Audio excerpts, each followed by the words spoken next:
Subscribe now and press the bell icon. Never miss an update.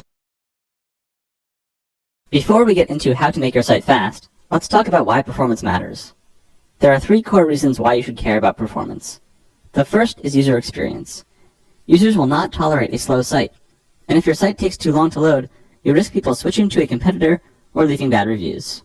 Incidentally, a failure to keep the site fast and scale it properly is one of the key reasons why Friendster failed. Second is conversions, whatever that means for you. That could be more people downloading your product, buying your product, shopping on your site, etc. Third is scalability. The faster you make your site, the more traffic you can handle. It's easy to see why this is true. If you imagine a single process serving requests, if each request takes 100 milliseconds, you can serve 10 requests per second. If you half the load time of each request, your capacity doubles to 20 requests per second. Let's look at some performance case studies, real companies who modified the performance of their site and saw huge benefits.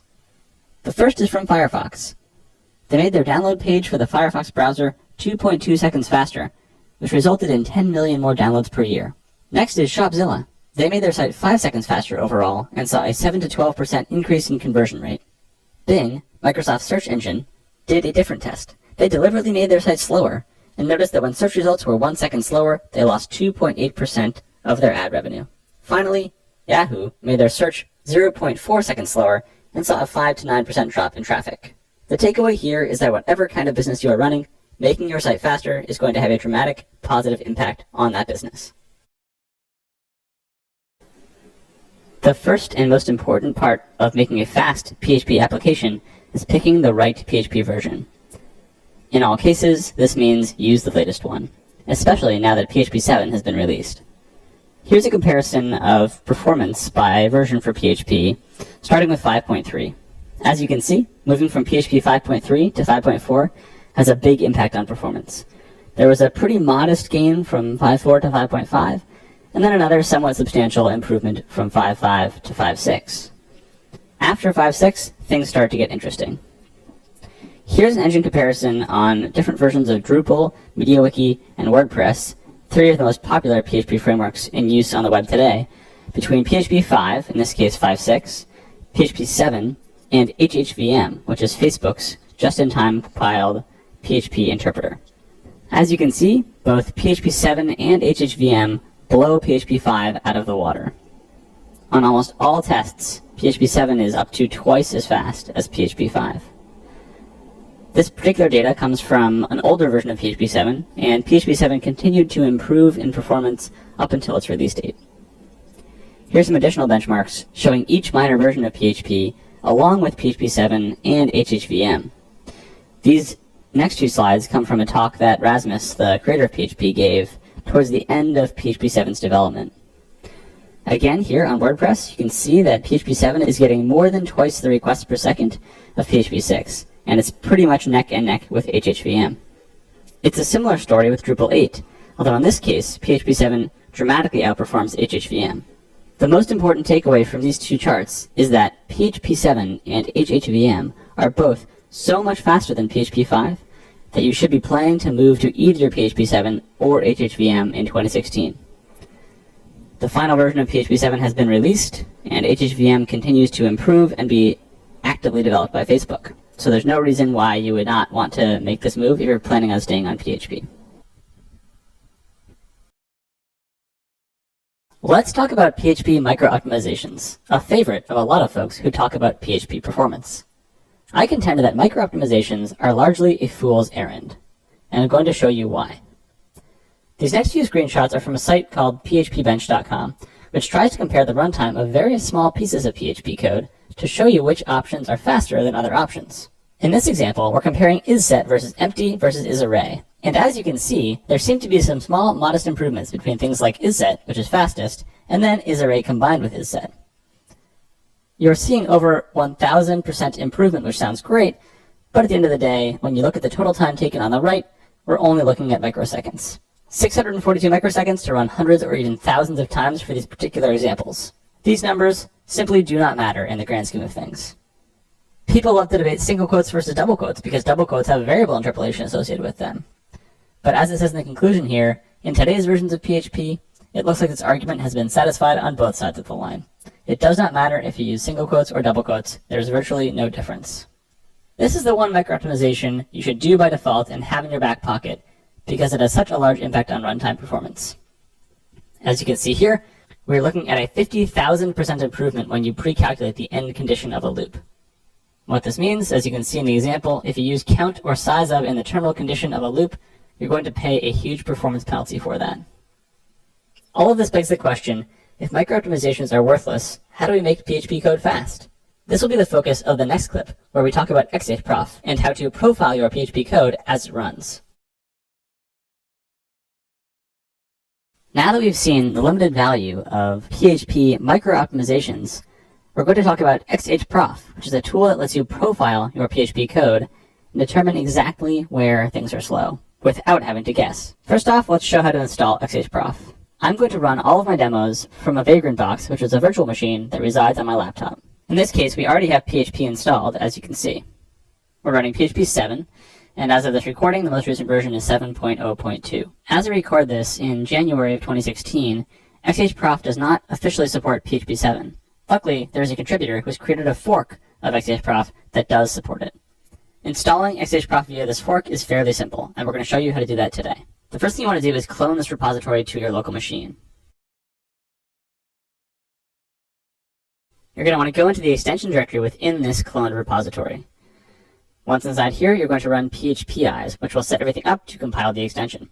Now we're going to configure the build with the right PHP config. And then finally, we're going to do our normal make and make install. That should do it. The last step to get the extension loading in PHP is to edit our PHP ini. We can go all the way to the bottom of this file, and then add a block for XHprof. The other configuration parameter you may want to set here is the output directory. This allows us to know exactly where the output files are going to be once we start running XHprof. So let's save and quit that, and restart PHP. If we go back to our browser, we should see XHprof in our PHP info, which we do. So now we know that XHprof is installed and ready for use. To actually run XHprof, we need to create two files, a header and a footer, that we are going to automatically prepend and append to our PHP files. Let's go ahead and make those now. This header file is going to check if the extension is loaded, and if it is, it's going to include the XHprof lib and runs files, and then enable the CPU and memory checks in XHprof. Similarly, for footer.php, we're going to check if the extension is loaded, set a namespace, and then stop the profile and save the run. To avoid running XHprof when you're actually viewing XHprof runs, we do want to add a condition here to check and make sure that we're not going to turn on XHprof when we're on the XHprof domain. We'll do that in both header and footer, and we'll only get XHprof runs for our e-commerce application. Now that we have those two files, we need to configure PHP to load them automatically. We're going to find the auto-prepend file and auto-append file directives in PHP ini and put our two files in the appropriate places. We're going to restart PHP again to make sure our changes take effect, and we should be good to go. Recall that we told XHprof to dump the output files to var temp XHprof. Now, unfortunately, this directory does not exist. So let's go create it. We're going to give it very open permissions. This is something you may not want to do in a production box, but since we're in development, we're pretty safe and don't need to worry about security as much. Now we need to set up the XHprof UI so we can view our runs in the browser. As you can see, there's an XHprof HTML directory in here, which is the web UI for viewing XHprof runs. We simply need to tell Nginx to point to this file, set up a domain for it, and we're off to the races. Let's go ahead and make a new site for this. This is going to look like a traditional Nginx site. We're going to set the root to the XHprof HTML folder, pass the request through to the PHP FPM socket, and everything should work. You'll notice that our server name here is listed as xhprof.localhost, which means we will have to set up our host file on our local machine to point to this domain. Back on our laptop, we're going to edit our hosts file, and we're going to put in an entry that points xhprof.localhost to our local IP address of 127.0.0.1. Back to our browser, let's load that domain, and there we go. There's our one test run. When you click into a run, you'll get a call graph of every single function call that PHP made throughout the entire load of the page. By default, it's only going to display the first 100, but you can click the Display All button and get every single thing that was run on the page. The most important things to look at here are the number of calls to each function, the inclusive wall time, how long it took in microseconds for this call and all of its subcalls to run, and the percentage of the wall time that that call was. So as an example, the main function is the parent function of all other functions on the page, so it took 100% of the wall time. The inclusive wall time here is 774 milliseconds, which isn't too great, but this is a dev machine after all.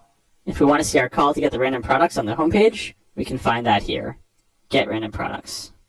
And then you can see that inside of this, we're calling Laravel's database select method. If we go to the favorites page, we'll see 40 favorites for the currently logged in user. When we look at the xhprof run for this page load, we'll see that it is quite slow, taking almost 5.5 seconds to execute. One of my favorite things to look at when I see a page like this is the number of calls for each function. Since we know that we have 40 products on the page, let's see if there's any functions being called 40 times, or in other words, once per product on the page. As we scroll down, we can see that there are a number of functions being called 40 times, and one of them stands out as taking the majority of the page load time for the entire page. And this is get product data. Let's see what's going on inside of there. Uh-oh. Inside this function, we're calling a database select method 40 times, once per product, which in aggregate is taking over 5 seconds. Let's look at the code and see what's happening.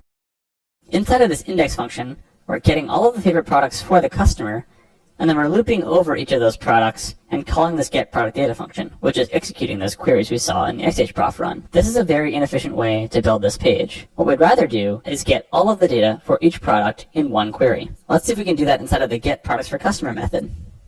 In a real application, you might be using Eloquent ORM to fetch this data, but for this example, I'm using raw SQL to demonstrate what's going on. We're selecting all of the favorite products, but not getting the data. That's happening in this function later on. Let's do all of the work in this first function so we can save ourselves some time. The path here is simple. We simply join to the products table and the categories table so we can get back all of the information in one query. And we can grab that join from the get product data function up here, since it's the same thing we want to do in our new query. Now that our query is pulling back all the data we need, we can change our controller to use that data. Instead of doing this in a loop, we'll simply assign that directly to the variable, and then our format product data for display method should be able to handle that pretty well. Let's see how that changes things. Reload the page. It certainly seemed much faster. And let's look at the run. If we filter by calls again and go down to where we're seeing the number 40, nothing is taking a very long time. If we search for our get favorite products for customer method, we'll see that in total it's only taking 718 milliseconds, and that's happening in that one select. This is a substantial improvement over our previous 5-second load time. This query is still taking longer than we would like, however, and we'll talk about how to fix that when we get into MySQL query optimization later on in the course. For now, we've seen the basics of how to install xhprof and use it to find slow pieces of your code. In the next clip, we're going to talk about Redis and how to use caching to avoid making database queries at all. Welcome back. In this clip, we're going to discuss Redis, which is a drop-in replacement for Memcached. Both Redis and Memcache are designed to do two key things: take load off of your database or other external services and speed up your page. They accomplish this by providing an in-memory cache with a server that lives between your web server and your database. Most commonly, you will see Redis or Memcache implemented in the cache aside pattern. This is where your web server first determines if the item is in the cache, and if it's there, it will read the item from the data store, which is commonly a database, a MySQL database in our case. Then, if it is, it will store a copy of that item in the cache, so the next time it looks for it, it will find it in the cache. This is a very simple pattern to implement, and it gives you a lot of performance benefits. The one downside is that when the item expires, in most cases, you will make a database call to repopulate the cache. You can work around this, however, by having a second process that automatically refills keys in the cache so they never go stale and fall out of the cache. Why would you want to use Redis instead of Memcache? For one thing, Redis can optionally sync your data to disk. With Memcache, if the server reboots, you're going to lose all of your data. With Redis, writing to disk at regular intervals, you can reboot the server, and when it comes back on, everything will be there. Redis also includes some more complex data types, like sets, lists, hashes, and other useful data structures. This allows you to store more interesting types of data, so you don't have to constantly deconstruct and reconstruct those objects as you pull them in and out of the cache. Finally, Redis has built-in master-slave replication, which makes it very easy to scale out your Redis cluster as you grow. Let's install Redis and see how it works. The first thing we need to do is add a repository to Ubuntu so it knows how to install the server. Now we simply apt-get update, which will include our new repository we added. and we can install Redis Server. There's a useful tool called Redis Benchmark that you can use to make sure that Redis is up and running. Everything looks good. And as you can see, we are getting quite a large number of requests per second. Now we need to do a little bit of configuration of our Redis server. It's not a bad idea to set its TCP keep alive to about 1 minute. This way, the connection from your server to Redis will stay open. If your Redis instance is on a remote server, which is not the case here, you'll probably want to comment out this line so that servers not on localhost can get to the Redis server. If you want to, you can turn on the required password here, but we're not going to do that for our example. The max memory policy is something else you will want to look at. This determines how Redis selects what to remove when it runs out of memory. Depending on how exactly you want to use Redis, you can set the option that makes the most sense for you. The default is volatile LRU, which means the key will be removed that has an expiry set and is the least recently used key. The final option you may want to set is append only to yes, and we're going to do that here. As we discussed in the slides, this will have Redis persist the data to disk, and by default, that's going to append it to this appendonly.aof file. Alright, I think we're all set here. Let's restart the server. Now we need to configure PHP to talk to Redis. The canonical PHP extension for Redis is PHP Redis, which you can find on GitHub. And luckily, there's a PHP 7 branch, so it will work for PHP 7. Let's clone this and get it installed. We need to make sure we check out the PHP 7 branch, and then the installation process is going to be very similar to what we did for XHProf. We're going to run phpeyes to set everything up, and then our normal configure, make, and make install.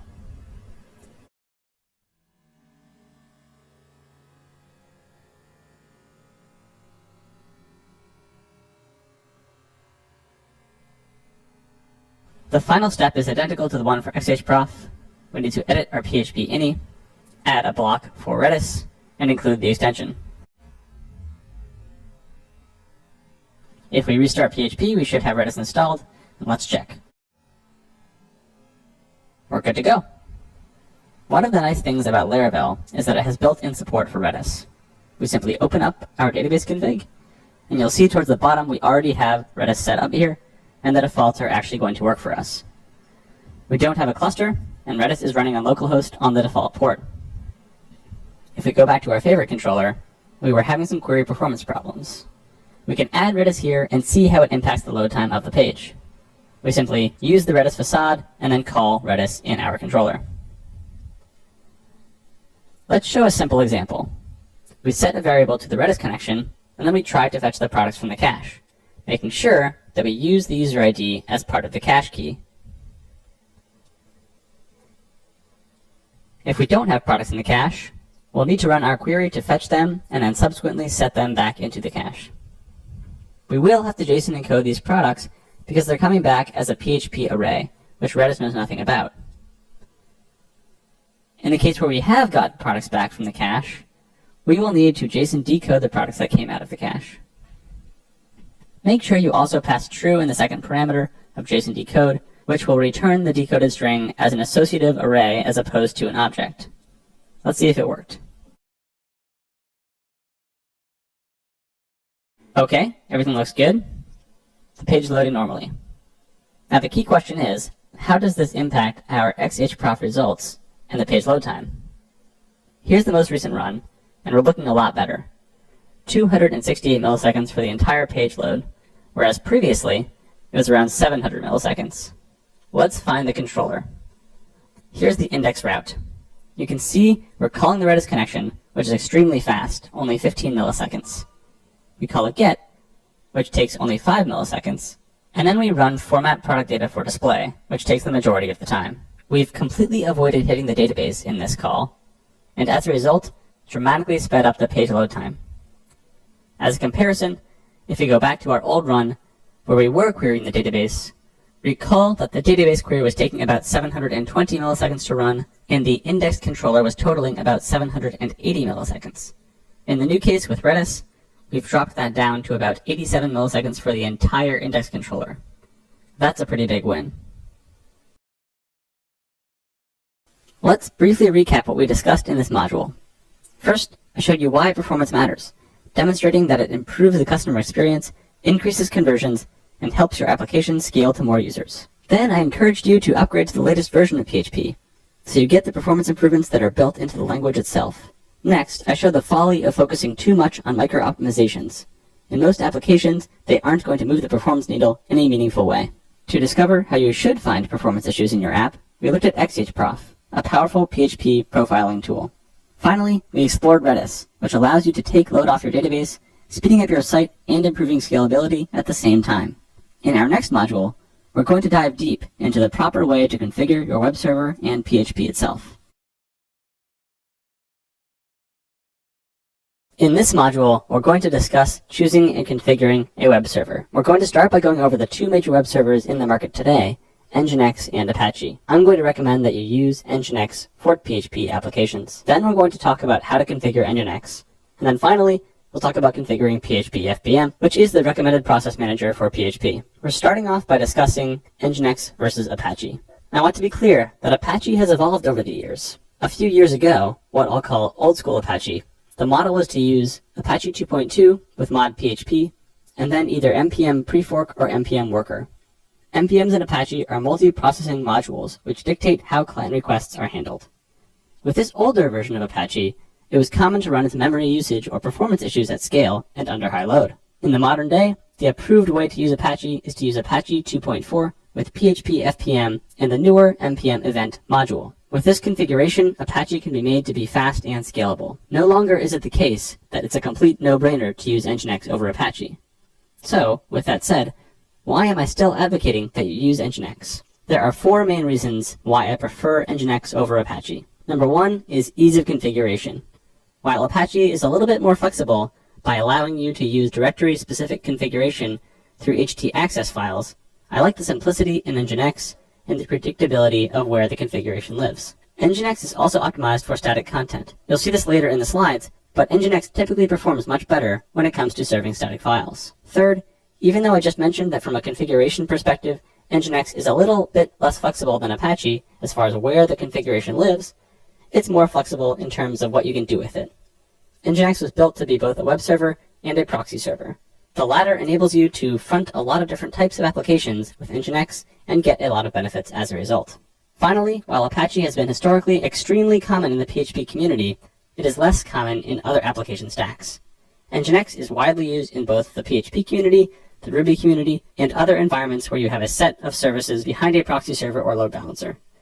So, knowledge you gain about Nginx will apply in a variety of environments wherever your career takes you. Another thing to note is that over the last 4 years, usage of Apache has been dropping at a steady rate, while usage of Nginx has increased correspondingly. I think it's beneficial to be familiar with configuring a server that's on the rise versus one that's slowly losing market share. Let's go back to our static versus dynamic content argument. This is some data that speedemy.com gathered when they were comparing how Apache and Nginx serve requests. In their test, they see almost twice as much throughput with Nginx versus Apache on static content. When we look at dynamic content, the results were very different. The request per second numbers were almost identical between the two web servers. How is that possible? When you look at a traditional application stack, the reality is that the web server only accounts for 2 to 3% of the load time, whereas PHP and the database are going to be the remainder of the load time, somewhere around 97 to 98%. If we do some simple math, we can see why there's such a discrepancy between the performance of Apache and Nginx on dynamic content versus static content. Let's imagine you have a static request. With Apache, it takes 5 milliseconds of load time. With Nginx, it only takes 3 milliseconds. That's a 40% improvement, even though we only shaved 2 milliseconds off of the total load time. Since the overhead of a web server is fairly constant, with a dynamic request where Nginx or Apache are simply proxying to a PHP process, we would expect a similar absolute performance improvement of about 2 milliseconds. In this case, if you're running Apache, your dynamic request would be 200 milliseconds, and with Nginx, it might be 198 milliseconds, taking the same number of milliseconds off of the request load time. This is only a 1% improvement. I believe this example makes it clear why Nginx may dramatically outperform Apache when it comes to static content serving, but it is pretty much a wash with dynamic content. The takeaway I want you to have from this is that if you're running a PHP application, you should pick whichever web server you feel most comfortable with. If you've used Apache for years and you like it, there's no reason to switch. If you're coming into this fresh, there's a slight bias towards Nginx, at least from my side, but for a PHP application, it doesn't make a huge difference. If you also expect to be serving a lot of static content through your own servers, then Nginx may be the clear winner.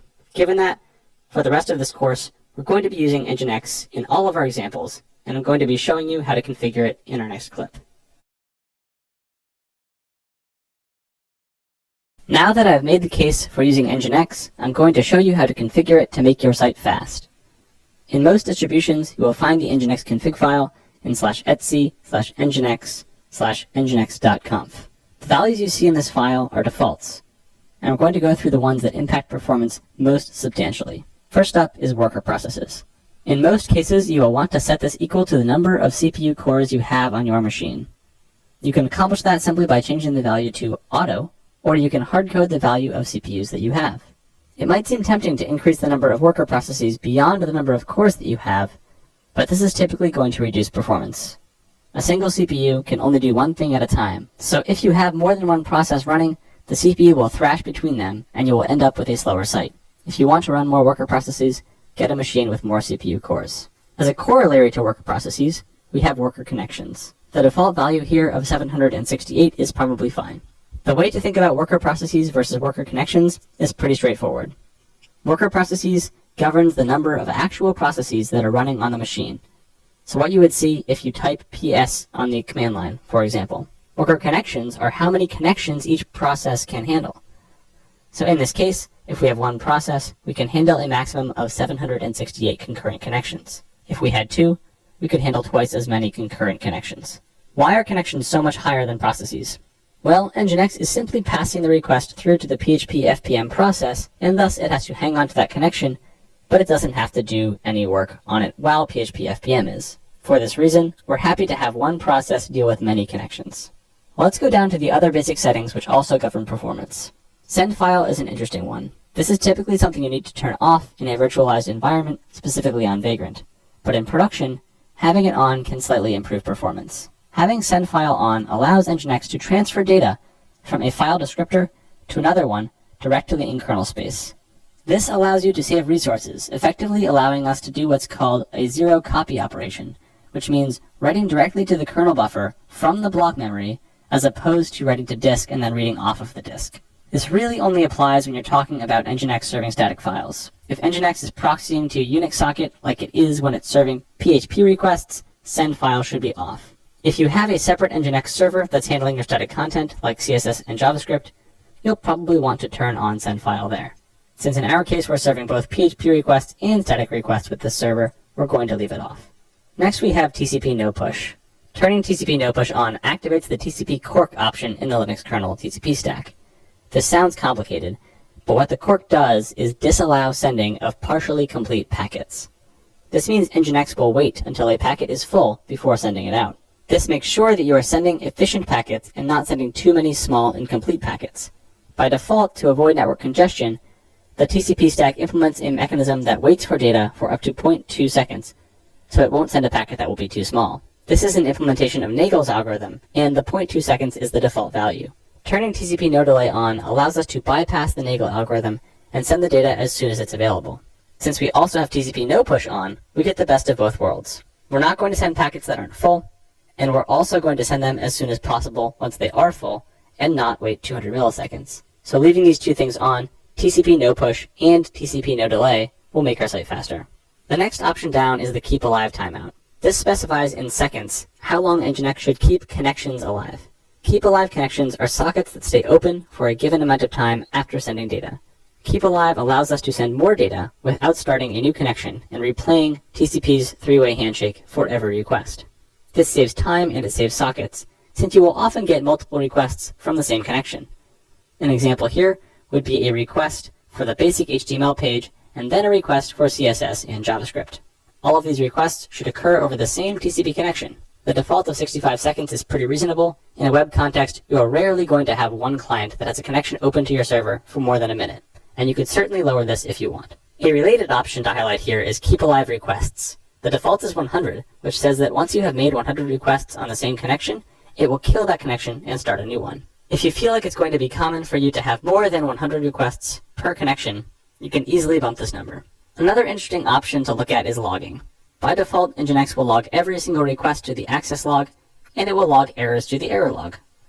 If you're on a very high traffic server, these access log lines and writing to that file can take a non-trivial amount of time. Luckily, there are some easy ways to optimize this. Nginx provides two options, buffer and flush, that we can leverage here. If we look at the syntax for the access log directive, we can see that we have to add a format parameter before we can add buffer size and flush time. The default format is combined, so let's put that here. The buffer option tells Nginx how much content it should buffer before writing to the file. Setting this to a value like 64 kilobytes is safe. This will mean that Nginx will buffer 64 kilobytes of logs in memory prior to writing to the file. You may also want to add the flush directive here. This makes sure that if you have a buffer that hasn't hit the buffer size, you will still flush it to the log every 5 minutes. So if traffic slows down in your server, you're still going to end up writing to the file. You can add these same options to the error log, but in most cases, you'll be writing to the error log so much less frequently than the access log that there's no need to add these optimizations. It's also worth looking at gzip settings. We definitely want gzip on, which will compress text content and reduce the number of bytes you're sending on the wire to the client. By default, Nginx will disable gzip compression for Internet Explorer 6, as you can see here. And that's fine to leave since IE6 doesn't support it very well, and it's pretty much dead at this point for most websites.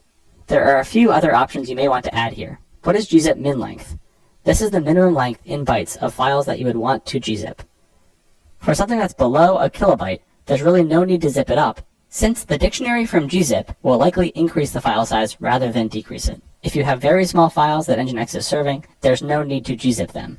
The default for this value is 20, and you will definitely want to bump this to at least 1000 or 1500. The other gzip option you can play with is gzip comp level, which tells Nginx what compression level it should use for gzip. The default here is 1, and it goes all the way up to 9. The higher you make this, the longer it is going to take to gzip the file, and the more CPU it is going to consume. You can play around with this value, but let's set it to something sane like 3. We don't need to touch gzip buffers. This will give you the same default as the architecture that you're on. The last gzip option you may want to alter is gzip types. By default, Nginx will gzip text and HTML files. You will probably want to also gzip CSS files, JSON, JavaScript, and XML. So let's go ahead and uncomment that option. Once you've made all these changes, it's a good idea to run nginx-t, which will test the syntax of your configuration file to make sure you didn't introduce any syntax errors. Everything looks good, so let's go ahead and restart Nginx to apply our changes. These are the core options in Nginx that are going to impact performance. Let's take a quick look at our server configuration, which sends the requests to PHP from Nginx. This is a traditional Nginx config. Here is the root directory where we're going to serve our files from. We tell it which index files to use, starting from the left and moving to the right. So we'll start with index.php. You give it a server name, and then we set up our location to handle PHP requests and pass them to the PHP 7 FPM Unix socket. There's not a whole lot you'll want to change in this file. It's worth noting you can override the access log and error log directives here if you want to adjust the logging parameters for a given server. As an example, if we go back and look at our xhprof config, you can log the requests to this server to a different place than you do for the main application. Or you could even turn off logging altogether. And there we have it. That's a brief overview of Nginx configuration, and you can find the configuration files you saw in this clip in the demo section of this module. Next up, we're going to talk about PHP FPM, the fast CGI process manager that is actually running PHP. Configuring it correctly is just as important as configuring Nginx, if not more so. Now we are on to discussing the proper PHP FPM configuration, the last piece of the puzzle as far as server configuration goes, to get PHP running smoothly. On the plus side, configuring this is substantially easier than configuring Nginx, although you do have to be careful. Let's look at the configuration file. The first thing you'll notice is that we're listening on a socket here. This is what Nginx sends traffic to, and the default that PHP FPM gives you is fine. You just need to make sure that the string here matches what we see in our Nginx configuration here, which we saw in the last clip. Let's go back to our PHP FPM configuration. The most important thing to configure in this file is the process manager. By default, you're going to see that the process manager is set to dynamic. This is what we want. This means that the number of child processes that PHP FPM is going to run will be set dynamically based on the values we're going to look at now. Setting these values properly is critical. The first and most important value is pm.maxChildren. This sets the maximum number of processes that will ever exist under PHP FPM. A general rule of thumb for setting this value is using the equation pm.maxChildren equals your maximum memory minus 500 megabytes to account for the memory needed by the operating system and Nginx divided by 20 megabytes. This is effectively saying, let's give 20 megabytes of memory to each child and leave some headroom for the rest of the stuff that's running on the machine. This gives us a pretty reasonable number. If we take a look at what we have on this machine, we only have 364 megabytes of RAM since this is a small virtual machine. We're already using about 280 megabytes of that memory, so we want to keep the number of PHP FPM children low. In our case, we're going to set this to 3. pm.startServers tells PHP FPM how many children to start when the server first boots. A good rule of thumb here is to start at about 10% of the maximum children that you have configured. Once again, in our case, since we're only creating 3, we'll start this at 1. pm.spareServers is the number of servers that are going to be hanging around waiting to be used in the event that they're needed. If you know that your server is going to get a lot of traffic, it can be useful to set up a number of spare servers so when the traffic hits, you already have them spun up and ready to go. I'm going to leave this at 1 for now. On the flip side, you have max spare servers, which means that if traffic dies down, how many servers should be kept around in case traffic ramps back up? We're going to drop this back down to 1 as well. The other value you may want to set is max requests. This value determines how quickly PHP FPM will kill child processes. The main use case for this is if you have a memory leak in your process or in some third-party code, and you want to make sure that these processes are getting cleaned up so the memory doesn't balloon out of proportion. It's not a bad idea to set this to something like 1000 to be safe. There's not a lot of downside to cycling the workers at a regular but infrequent interval. One other option that exists in this file that you may want to set is catch workers output. This doesn't have anything to do with performance, but it can be a huge pain to debug if you don't know about it. What this does is it will catch the worker output into our main error log. If you're running a server under really high load, this may slow you down, but in development mode, it's critical to have your child processes reporting their logs back into a predictable place so you can actually see them. Turn this on in development and leave it off in production. At the bottom of this file, you will also see that it allows you to redefine some variables that are previously defined in php.ini. Things like memory limit, log errors, etc. I do not recommend specifying these configuration variables here. That's what the ini file is for, and you want to avoid confusion from having them in 2 places. When it comes to the ini file, one important thing to think about is the memory limit you set for PHP. This determines the maximum amount of memory that can be used by each PHP FPM child process. If you let this go too large and you have too many PHP FPM children, you can quickly let your server run out of memory and start swapping. This can be disastrous for performance, so it's important to keep memory limit low and keep the number of PHP FPM children within reason. That said, you don't want to set it too low, or you risk running out of memory and getting fatal errors when you have long-running PHP processes. That's really all there is to it. Let's restart PHP FPM, and we should be off to the races. In the later module, we're going to look at load testing, and we're going to tweak some of these variables and see how the changes impact the scalability and performance of our application. Subscribe now and press the bell icon. Never miss an update. Welcome back to High Performance PHP. This module is going to be all about database optimization. We're going to cover a lot of topics in this module. First, we're going to briefly go over relational versus non-relational databases, or NoSQL databases, as you may have heard them called. Then, we are going to talk about the different MySQL forks, and which one you may want to use for your app, and the trade-offs inherent in each one. From there, we'll dive into MySQL server configuration, and look at the critical values you need to set in your my.cnf. Moving forward, we'll look at the MySQL slow query log, which will help you identify queries that are taking a long time on your site so you can target them and fix them. Once you've identified these slow queries, you need to optimize them, which is why we're going to cover query optimization, including indexing.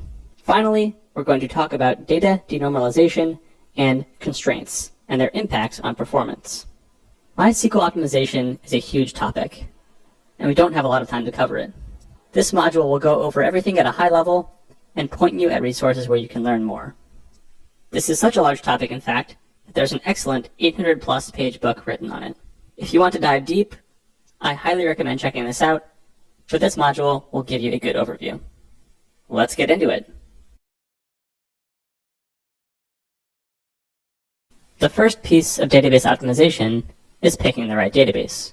Since this is a course about performance, you may expect me to recommend some sort of NoSQL or alternative database. But as I've said before, this course is focusing on MySQL. Let's look at why. These are the top 4 most popular relational databases in order, according to dbengines.com. While they differ slightly in syntax, configuration, and other minor areas, the way you interact with them is largely the same. You'll notice that out of the box, Laravel supports 3 out of the 4 databases listed here. Why not Oracle, and why am I not talking about SQLite? Well, Oracle is an extremely expensive enterprise-class database that is not popular in the PHP community, and SQLite is not a viable option for real production sites due to the fact that on writes, it locks the entire database. Thus, we are left with the bottom 3, and have decided to focus on the most popular option, the free and open source MySQL.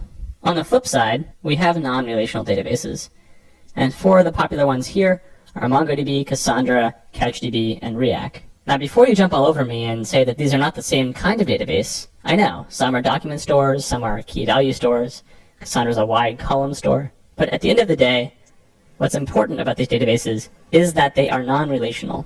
Practically what this means is that it can be more difficult to join different pieces of data together and enforce constraints across that data.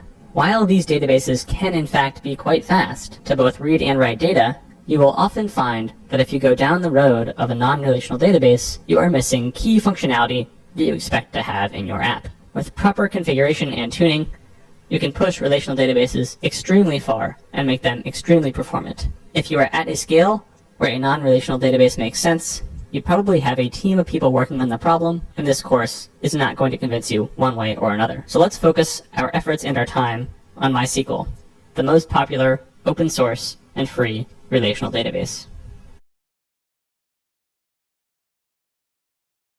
I just said that MySQL is a free and open source database, but some of you may be yelling, isn't MySQL controlled by Oracle now?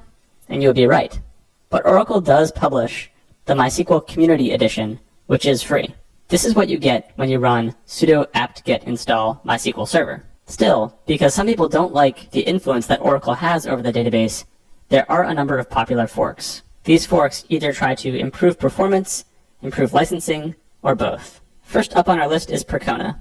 Percona is a company that makes a database called Percona Server, which is advertised as a free, fully compatible drop-in replacement for MySQL that provides superior performance, scalability, and instrumentation. They attempt to stay up to date with the patches from MySQL Community Edition, and they match the version number of MySQL. Installation is pretty simple. You add the Percona Server apt repository, apt-get update, and then install Percona Server 5.6. Everything else should work identically to how you would interact with MySQL. This is a pretty easy replacement for MySQL, and it's kind of a no-brainer, unless you're using something like Amazon's RDS service, which only supports MySQL Community Edition and does not support the Percona fork. Next up we have MariaDB. MariaDB is still MySQL compatible, but it is a slightly larger departure from the MySQL Community Edition. They have their own version numbers that are different from MySQL, and they've made more changes as compared to the Percona fork. It's still a popular database, and the installation process is very similar to Percona. You pick your distribution, release, and version, and you'll get a link to the appropriate repository. You'll simply apt-get update, and then install MariaDB server.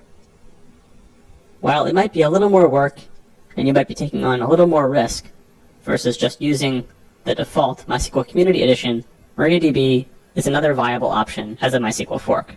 Finally, we have WebScale SQL. WebScale SQL is a collaboration between Google, Twitter, Facebook, and others to make a highly performant MySQL branch. They are very explicit about being a branch and not a fork of MySQL, since they are very close to the public MySQL 5.6 Community Edition. The downside of WebScale SQL is that if you want to run it, you're going to be compiling it from source. They don't publish packages for popular Linux distributions. While WebScale SQL is without a doubt a performant and excellent alternative option, it's only really viable if you have dedicated database administrators that are going to make sure it stays stable and is easy to install in your environment. Given all of the above, for a normal site, I'm going to recommend that you choose either MySQL Community Edition or Percona, depending on your environment. As I mentioned, Percona is not supported on Amazon's RDS, so if you want to use that, you're stuck with MySQL Community Edition or MariaDB. If you plan on running your own server, or plan on installing MySQL on an EC2 instance in Amazon, Percona is a great alternative.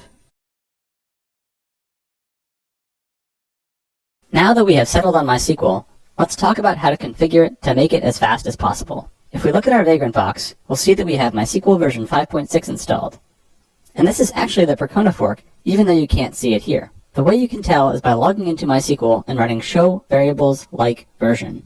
In the version comment, you'll see the exact release and version number of the Percona server build that you're running. The configuration for MySQL lives in the /etc/mysql/my.cnf, and this is where we will edit all of the variables that we need to change to keep our MySQL instance fast.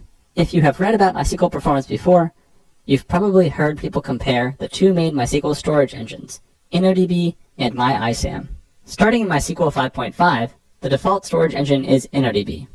Let's briefly compare the two. InnoDB supports row-level locking when writing data. MyISAM supports table-level locking. What this means in practice is that if you are using an application that plans on writing any data at all, like almost every single one does, MyISAM is not going to be a performant option for you. InnoDB also supports foreign keys and transactions, whereas MyISAM does not. If you want the consistency and reliability that come with foreign keys and transactions, InnoDB is a no-brainer. We're going to leave this default, and you should plan on having all of your tables using InnoDB, not MyISAM. There are dozens of variables you can configure in the MySQL configuration file, but we are going to focus on only 5. The first is max connections. You need to set this variable to a number that will cover all of the connections you expect to be making to MySQL from PHP. A good rule of thumb for this is that it should equal your pm.maxchildren, which we set in the last module, times the number of application servers that you have running in your pool. This will ensure that there is a MySQL connection available for every PHP FPM process that is running. This is a virtual machine only running one PHP FPM process, so we could reduce the number of MySQL connections, but it's not going to hurt to leave the default of 100 in our case. The next variable you really must set is InnoDB buffer pool size. This is potentially the most important variable to set in your MySQL config. To keep things fast, MySQL will cache data from disk in memory. The InnoDB buffer pool size tells MySQL how much memory to use for this cache. A safe value to use here is 90% of your server memory, assuming MySQL is running on a dedicated machine. As an example, on a machine with 8 GB of memory, we would set this to 7 GB. Next up, we have InnoDB I/O capacity. This tells MySQL the maximum number of IOPS, or input-output operations per second, it should use, and this depends on what kind of disk you have in your machine. Here are some starting points for a variety of common disks you may have. If you're not sure how many IOPS your disk can support, we can use the extremely useful FIO tool to find out. Let's leave this commented out and check what we have on the system. I've made a pretty basic FIO configuration that will tell us what we should use for this configuration variable. We are just going to do random reads and writes in this directory that I've created, and we can run the file and see what kind of IOPS we're getting on this machine. If we scroll up, we'll see that our read IOPS peaked at about 1600, and our write IOPS peaked at around the same number. Given that, we can safely set our capacity at about 1500, and MySQL will never use too many IOPS. The final variables we are going to tweak on our machine are query cache limit and query cache size. At face value, query cache sounds like a great thing. MySQL will cache things for us, negating the need for a service like Redis, right? Well, unfortunately, there are some issues with MySQL's query cache.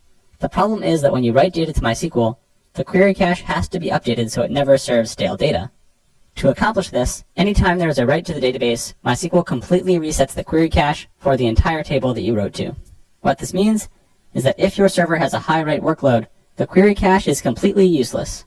The overhead of managing the cache is going to slow you down more than the cache will speed you up. If you have one server that's receiving all of your reads and all of your writes, it's probably safest to set this to 0 and do your caching with Redis. If, on the other hand, you are tuning this on a read-only slave or some other server where the traffic is predominantly reads, you could leave it on. To make it clear what these variables actually do, query cache limit sets the size limit for a single query that MySQL will cache, and the query cache size parameter determines how much overall cache MySQL will use for all of the queries that it has in the cache. Once you have made these changes, you need to restart the MySQL service for them to take effect. If you want to confirm that your changes worked, you can look at the variable values in MySQL. And there you go. You can see that we've turned off our query cache limit. As I mentioned earlier, there are many variables you can change in your MySQL configuration file, and you can read entire books on the topic. But the few things we've tweaked will put you in a good spot for most applications. Now that we have configured MySQL properly, we are going to look at how to set up the MySQL slow query log. This does exactly what it sounds like.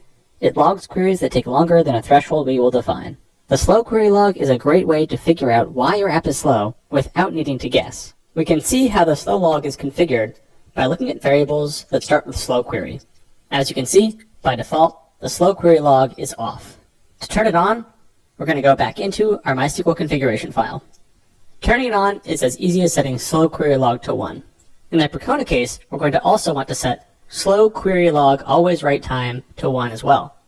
This configures MySQL to write to the slow query log when a query takes longer than 1 second. This is the same as the long query time option, which you may want to set if you're not in a Percona environment. It's also useful to set the slow log verbosity to full and then set the global controls to the slow log verbosity and the long query time.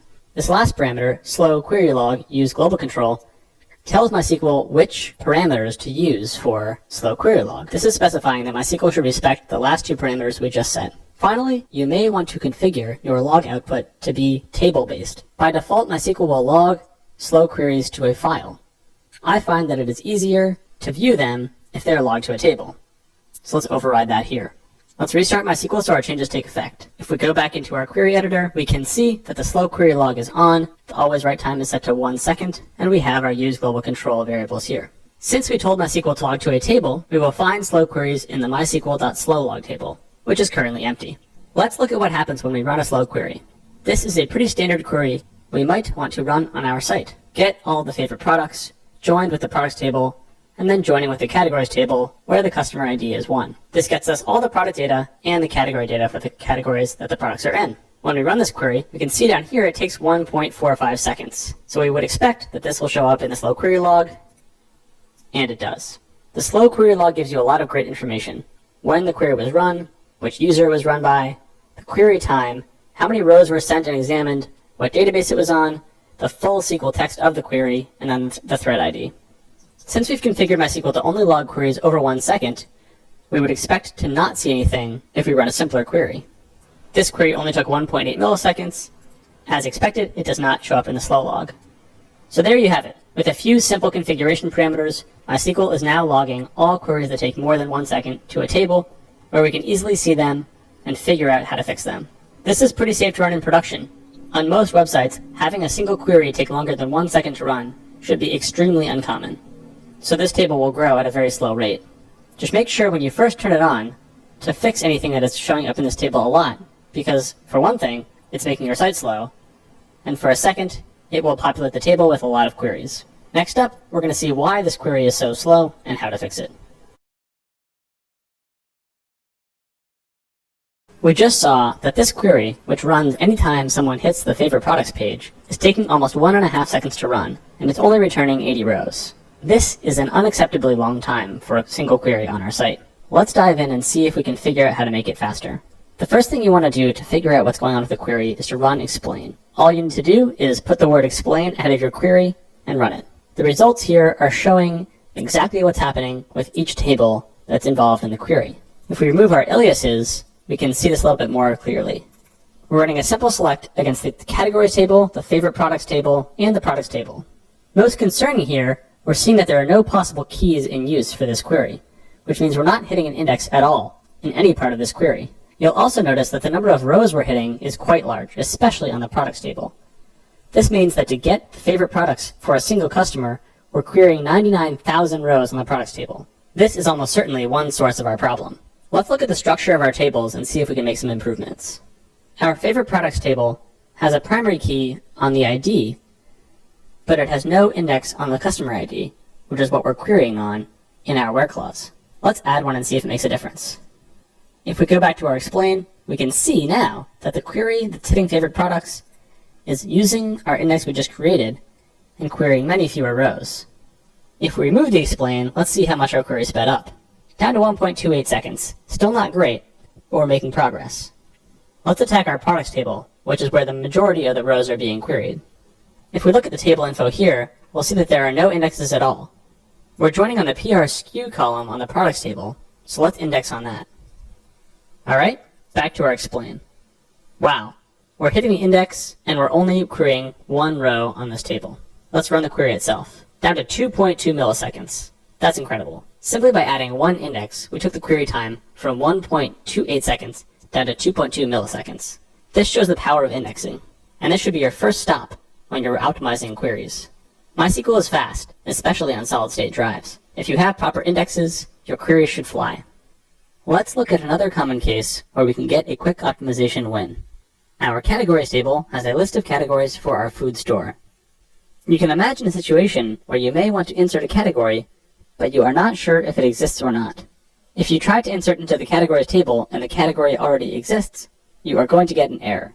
As you can see, we get a duplicate key error because we have an index on our category name. In your PHP code, you may be tempted to do something like selecting from the categories table to see if the category exists before trying to insert, but there's a better way to do this. MySQL has a useful syntax to handle the case where it discovers a duplicate key, allowing you to specify how to handle it. In our example, if we find a duplicate key for the name bakery, we don't want to do anything. To accomplish that, we can write on duplicate key update and then specify that we want to set the category name equal to the category name. This is effectively a no-op and will allow this insert to run cleanly in one query instead of two. There we go, no errors. This might seem like a trivial case, but there are other more interesting cases as well. Let's say you're tracking how many times a product was viewed in a table. Imagine a table like this. The table is straightforward. It has a SKU and the number of views for that SKU. If you want to track a view for this product, you may not know if the product is in the table or not. Once again, you could write a select query to figure out if the product is in the table, or we can simply write an insert with an onDuplicate key update clause to accomplish the same thing. Let me show you what I mean. Let's grab a SKU and try out an example insert. For the first view, we want to insert into the product table with the SKU and the value of 1 to designate that there is one view. But if this key already exists in the table, we want to handle that gracefully. The nice thing about this is that we can set viewCount equals viewCount plus 1, which designates we simply want to bump the view count by 1 if we try to run this insert. Let's try it right now. The first one worked, and we can see that our view count is 1. We run it again, no errors, and our view count has been updated to 2. We can run this a few more times, every single time running one query and getting a successful result. And at the end, we have a proper view count in our table with one query and no extra checks. This is a simple optimization, but it's a great way to avoid extra queries throughout your app. This has been a pretty high-level overview of query optimization, but with the slow query log, you should be able to easily identify queries that are problematic, and with rigorous use of explain, you can figure out the best way to fix those queries. Next, we are going to look at data denormalization and constraints, another strategy you can use to avoid having to write complex queries in the first place. If you find that your queries are still slow, even after adding indexes and optimizing to your heart's content, it may be time to denormalize some data. According to Wikipedia, denormalization is the process of attempting to optimize the read performance of a database by adding redundant data or by grouping data. Let's see what this looks like in action. If we go back to our products table, you'll recall that we have a SKU, a name, a status, and then we have a category ID. In almost all cases where we want to look at a product, we're probably going to want to show the category as well. You can imagine on a list view, we would want to see the name of the category, and when you open up the product itself, we would also want to see the name of the category that the product is in next to the product name. One easy way to get this is to join with the categories table directly. This isn't so bad, and we have our category name along with our category ID, but you may find if you have millions of products and hundreds or thousands of categories, you don't want to be doing this join every single place you want to see a product. One thing we can do to avoid this join is to denormalize the data and store the category name on the product table itself. This will cause a redundant storage of this data, since it will exist both on the categories table and on the products table, but that might be okay if the performance improvement we get is substantial. Let's see how we would do this. First, we need to make a category name column on the product table. Now we need to update this column to backfill it with the right category names. Now that that's done, we should be able to select the category name up here off the products table and remove our join. There we go. We've denormalized the data from the categories table to the products table, and we can get all of the data we need in one query. One problem with this approach that you might be seeing is that the category name on the product table could get out of date relative to the category name on the categories table. We can prevent this from happening via a constraint. Constraints are a mechanism in MySQL to maintain referential data integrity between two tables. In this case, we want to make sure that the product category name and the category name stay in sync. Let's try to do that now. We tell MySQL which column we want to add a foreign key on, and we tell it what it should reference in the categories table. We've gotten an error. Cannot add foreign key constraint. Why is this? This isn't a whole lot of information, and if you get an error like this, it may be helpful to show the last error that MySQL logged. To accomplish this, we can use the handy show engine InRDB status query. This will give us a much more helpful error message from our previous query. If we scroll down, we'll see here we get the nice message that we cannot find the index in the reference table where the reference columns appear as the first columns, or the column types in the table and the reference table do not match for constraint. The second piece is important. To make a foreign key constraint on a column, you need to make sure that the data types are the same for the two columns. Let's check and see if that is the case here. If we look at our categories table, we will see that the category name is a text field. If we go back to our query, we can see that when we made the PR cat name column, we created it as a varchar 255. This is not the same data type as the cat name column in the categories table, so we'll need to fix this. We don't need the cat name column to be a text field, so let's change it to varchar 255, and this should work. We also need to make sure we have an index on both of these columns, so I've gone ahead and added these as well. Let's go back and see if our foreign key adds this time. That worked. We have successfully added a foreign key constraint on our products table. Watch what happens if we try to change a category name to something that doesn't exist in the categories table. We get a nice error message saying that it cannot write to the field because the foreign key constraint fails. This constraint will make sure that our data stays current between the two tables. The one downside of foreign key constraints is that they do impose a performance penalty on database writes. Because MySQL needs to make sure that the constraint is being upheld, it checks that fact at the time of the write. Unless you have an extremely heavy write workload, this is typically a trade-off that's worth making, because maintaining referential data integrity is more important than shaving a couple of milliseconds or even microseconds off of a single database write. And there we have it. With proper use of indexes, data types, denormalization, and foreign key constraints, we've created simple queries that run extremely quickly. Putting all of this together will give you a very high-performance MySQL instance. Now that we have built and configured an app, it is time to put it in production, throw some load at it, and see how it performs. In this module, we're going to cover load testing with Siege. Siege is a command line tool that's very easy to use and will quickly show you where the bottlenecks in your application are from a scalability perspective. Then we are going to review the options in the APM, or Application Performance Management space. This will give you a good sense of what may work for your app and your budget. Finally, we will talk about how to monitor the performance of your application in production with TraceView, a commercial product that also has a free option. We are going to start with some load testing using Siege. To make this test as realistic as possible, I've built a couple of servers using Amazon's EC2 service, running the application we've been using throughout this course. Right now there are two servers, one running Percona server, and another running the web server, which is simply running PHP 7 and Nginx. This Web 1 is behind an Elastic Load Balancer. This will enable us to add an additional server in the future to increase capacity. Also makes it easy to hit the application. We can use the load balancer DNS, and then if we add more servers, we can use the same entry going forward. In a production application context, if you wanted to use a custom domain for this application, you could CNAME that domain to the load balancer DNS record, and safely swap out servers on the back end without ever needing to change your DNS settings. The application works. Now let's throw some load at it and see what happens. To generate load, we're going to use Siege. Siege is a load testing and benchmarking utility that makes it very easy to test how your server responds to a large amount of load. Let's get it set up. We are going to grab the most recent version and download it directly from the Siege website. Then we'll untar the downloaded file and cd into the resulting directory.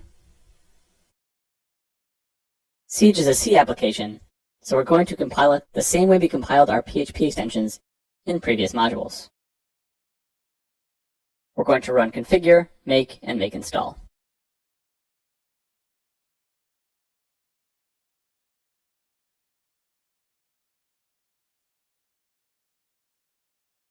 Once that's done, we have access to the Siege command, and the help will get us started.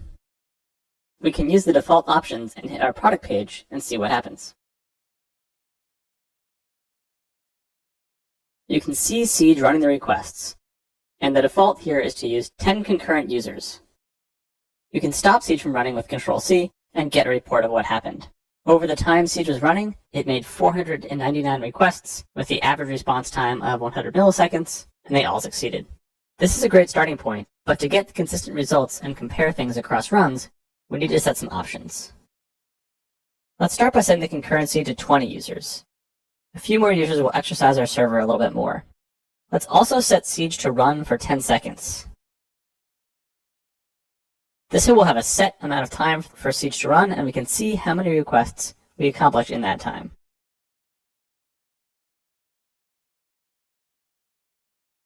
If we run this again, Siege will automatically stop after 10 seconds and give us a report of what happened.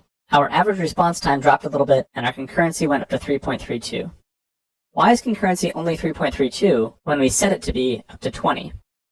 There are two things that could be happening here. One is that my laptop, which is running Siege, could be running out of resources, and the second is that the server could be unable to handle the 20 concurrent requests, and thus Siege is only able to get up to 3.32 concurrent users. We can start to figure this out by looking at resource utilization on the server while Siege is running.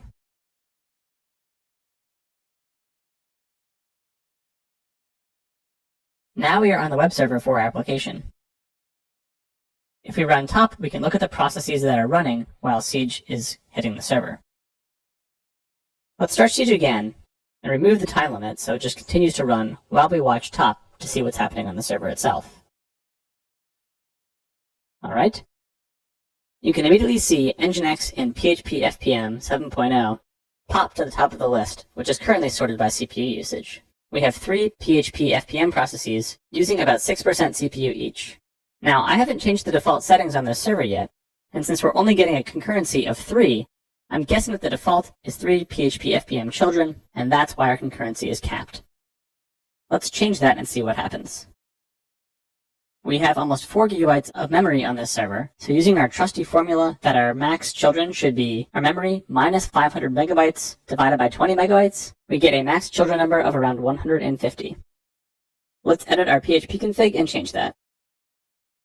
If we're allowing ourselves to have 150 max children, let's go ahead and start 20 since we know we're going to be sending at least 20 concurrent users to the machine.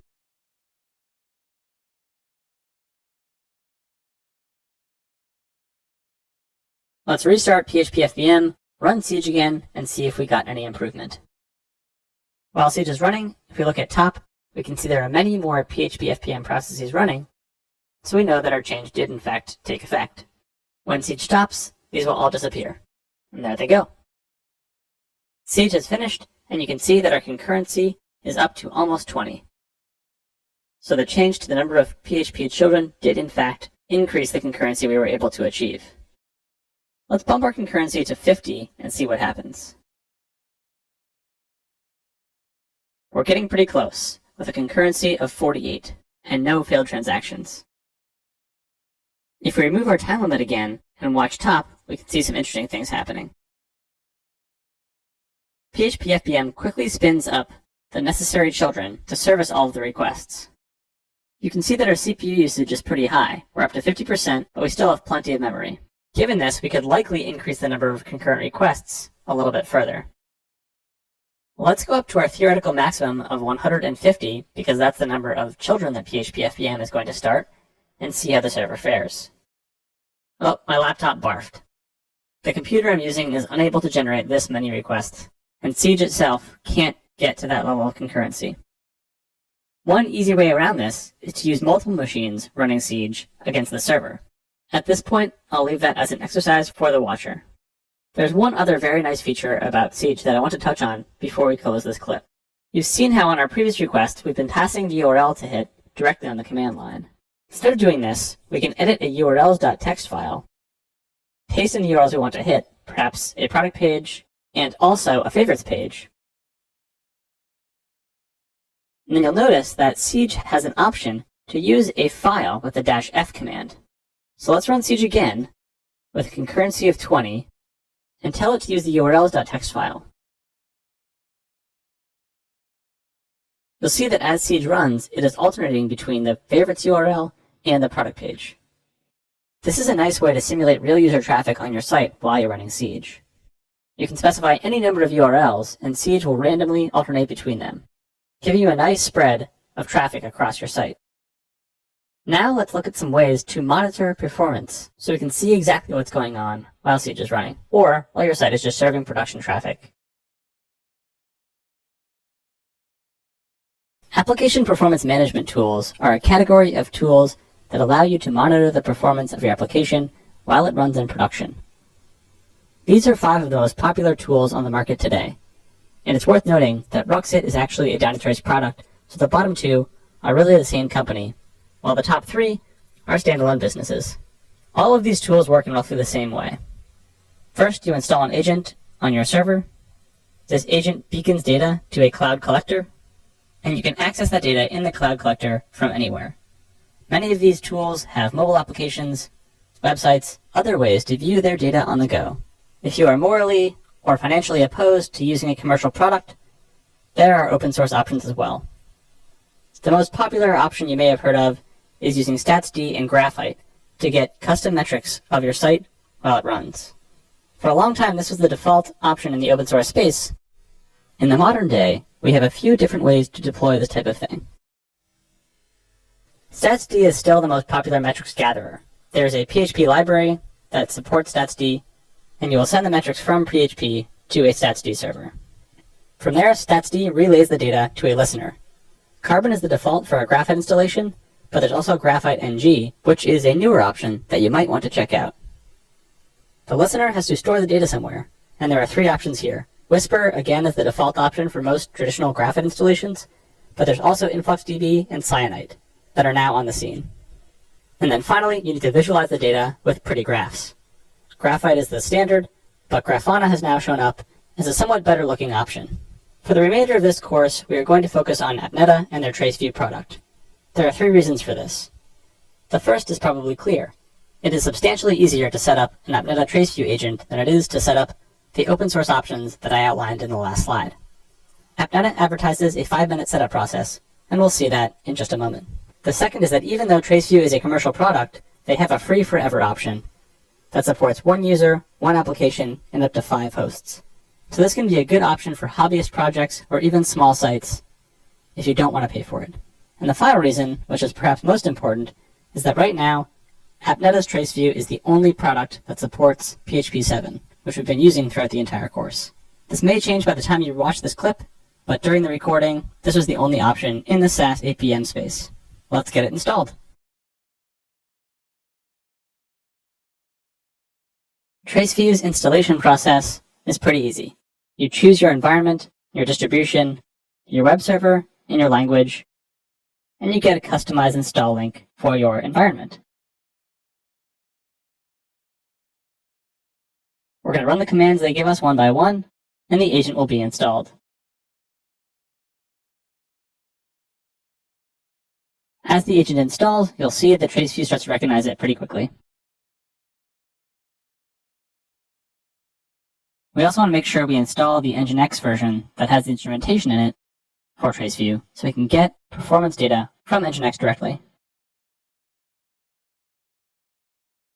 Alright, everything is installed.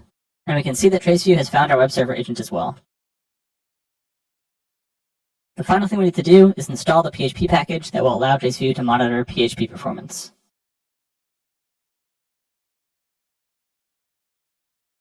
And now we can see that AppNeta has found our language agent as well. Let's take a look at our dashboard. Not a whole lot going on yet, but we can hit some pages and see what happens.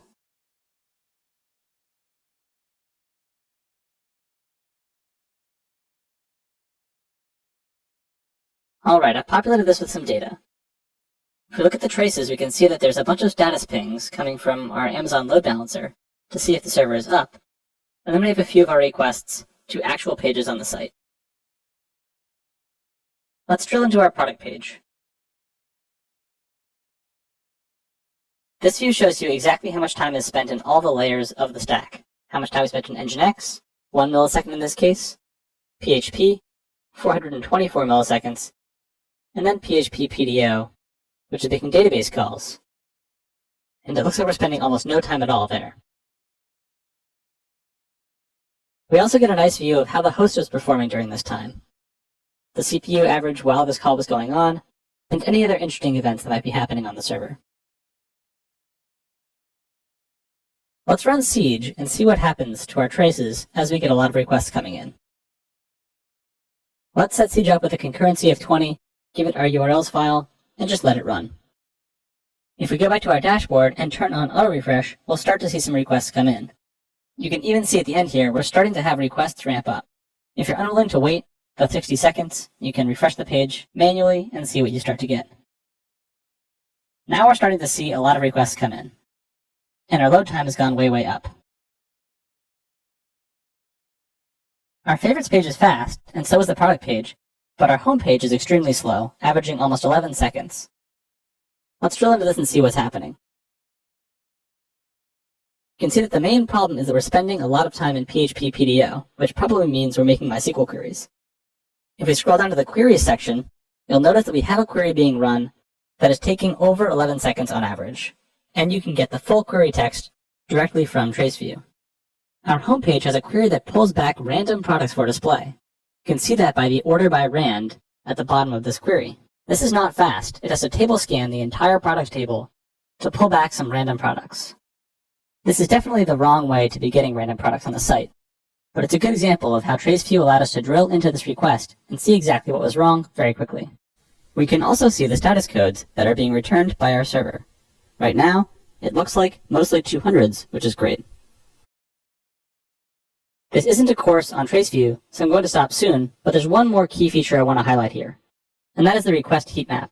This is something that almost no other tools have, and it is extremely powerful. You can think of a heat map like a series of histograms turned on their end and flattened so that the darkness of the color indicates the height of the histogram. In other words, the darker squares here are indicating a density of requests at this load time at this time period. If you want to drill into this heat map, you can simply click and drag, and you'll see exactly what traces happened in that time period. When we scope our query to the requests that are taking around 10 or 12 seconds, we can see that we are only getting requests to our homepage. If we go back to Siege and remove that URL from the list of ones that we are hitting, we will get a very different result.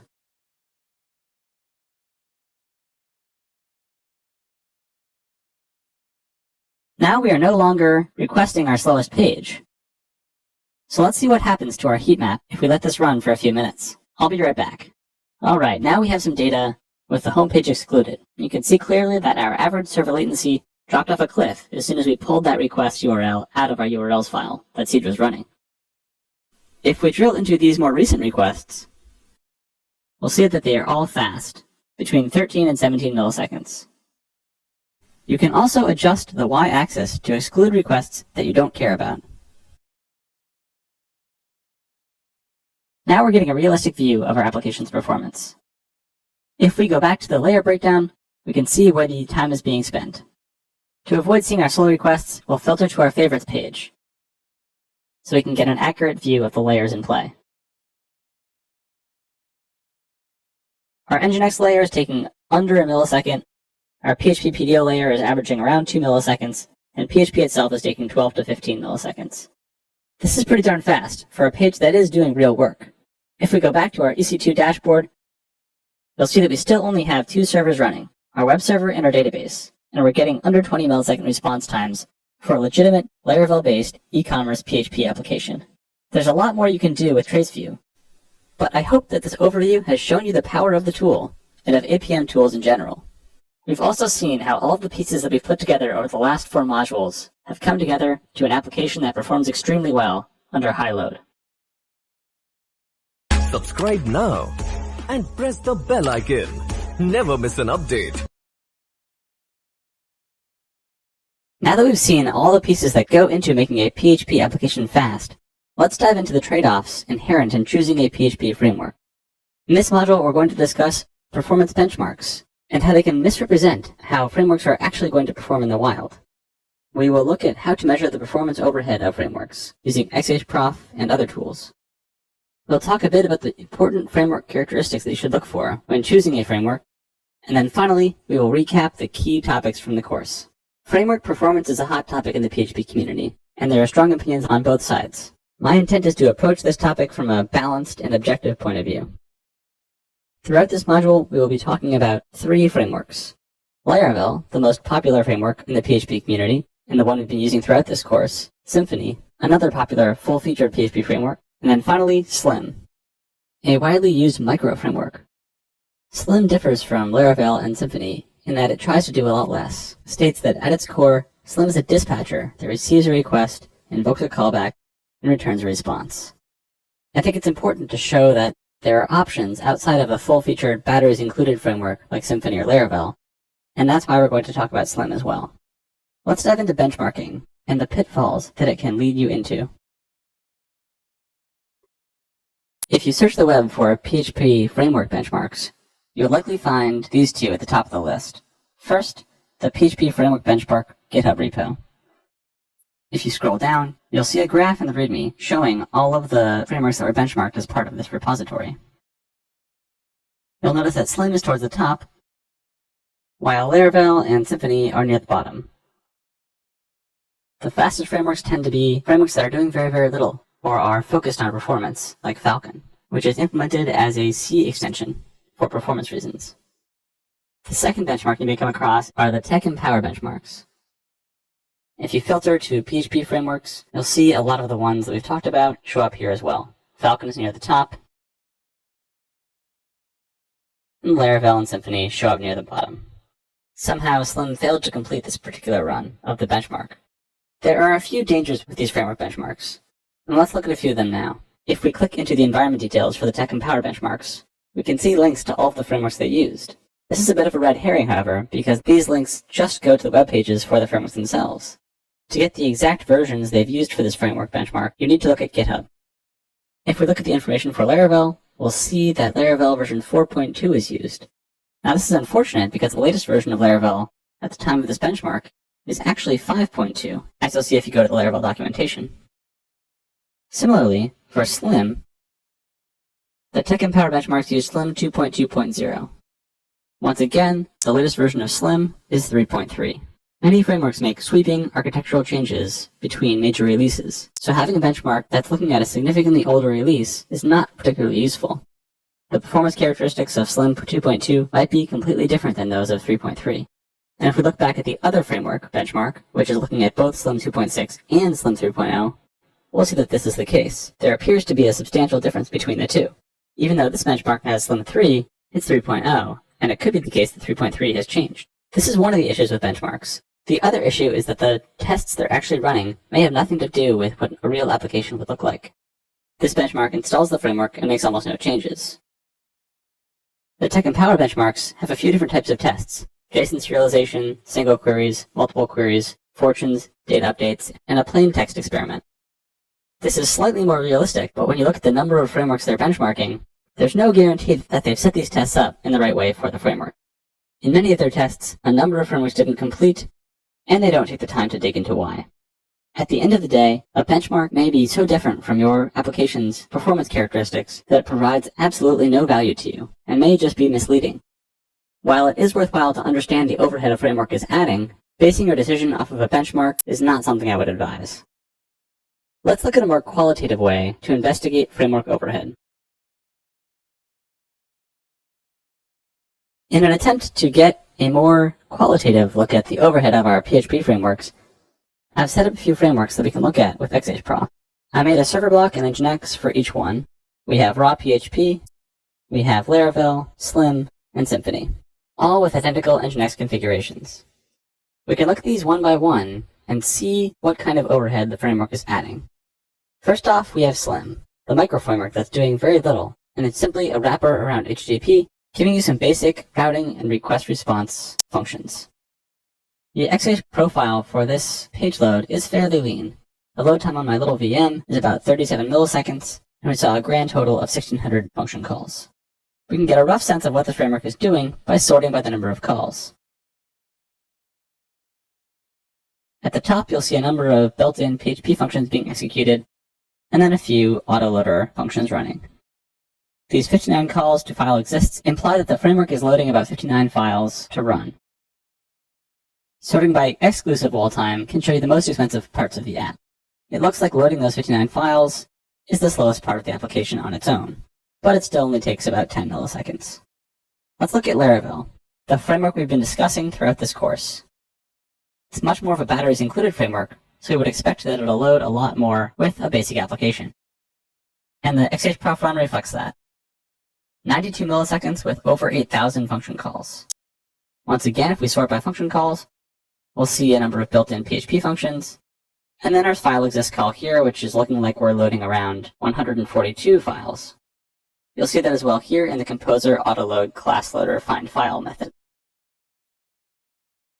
Looking at exclusive wall time, once again, loading the files is the most expensive operation, and since we're loading a lot more files than Slim is, we're spending a little more time. What about Symfony?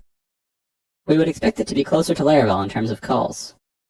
We are at about 5,700, which is a lot less than Laravel, but still a non-trivial number, and the page load is taking about 140 milliseconds. Now I want to stress that the number here, the absolute number of milliseconds, is not particularly important. Once again, this is a virtual machine, this is a single page load, and I don't want you to focus too much on the actual numbers. What we want to look at is a qualitative view of the overhead that the framework is adding. Symfony appears to be loading a lot more files than Laravel is, and way more than Slim.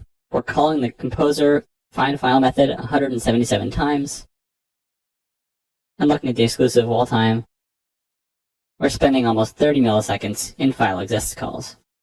To give you a rough sense of how much more these frameworks are doing versus the most basic hello world example in PHP, I have that here as well. This is your classic one-line PHP script, echo hello world. And the profile is exactly what we would expect, extraordinarily simple. In fact, we only have 5 function calls, and 4 of them are actually run as part of XHProf, so they're for the profile itself. Running this hello world file takes a grand total of 19 microseconds, and the main method is only taking around 10 microseconds. This is why you see such a discrepancy between benchmarks of raw PHP running hello world and running the base case of a full-featured framework. This is yet another reason why benchmarks can be misleading, because the base hello world file in PHP doesn't let you do anything. And if you wanted to build an application, you'd have to write a ton of extra code to get things like database connections set up, controllers, models, etc. So while the benchmark of Laravel or Symfony includes all that boilerplate code, a hello world benchmark does not, and you would have to write it if you were making a real application. Let's go back to the Laravel run and see what else is actually happening. We've seen the autoloaders, and if we scroll through this function call list, we'll notice a few things.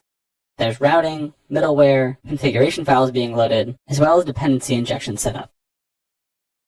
The code we're seeing here is allowing Laravel to be flexible. You can easily plug modules into Laravel, and the application can do quite a bit out of the box. This flexibility comes with a cost, but once again, no matter how you decide to build your app, you're going to have to write some of this code anyway, just to get the features that Laravel provides for you. At the end of the day, trade-off comes down to flexibility and productivity versus minimalism and bare metal performance, or as close as you can get to bare metal performance. As I said before in this course, this decision ultimately comes down to what kind of application you're building, the needs of your users, and how quickly you need to get something out the door. If you decide to go with a framework, there are a few other things you should consider when deciding which one is right for you. We'll investigate some of those now. The vast majority of PHP applications are bound by network I/O, which usually means talking to a database or other remote service. This is why when you're evaluating frameworks, it's important to start by looking at the ORM, or Object Relational Mapper, that the framework provides, if it has one. You should understand how the database queries are constructed, and how they handle common problems like the n+1 query problem that we saw a few modules ago. The thing to look for here is eager loading. In Laravel's case, they call this out quite explicitly. Eager loading is a strategy used by many ORMs to alleviate the n+1 query problem. In Laravel's documentation, they provide an example of how this can happen.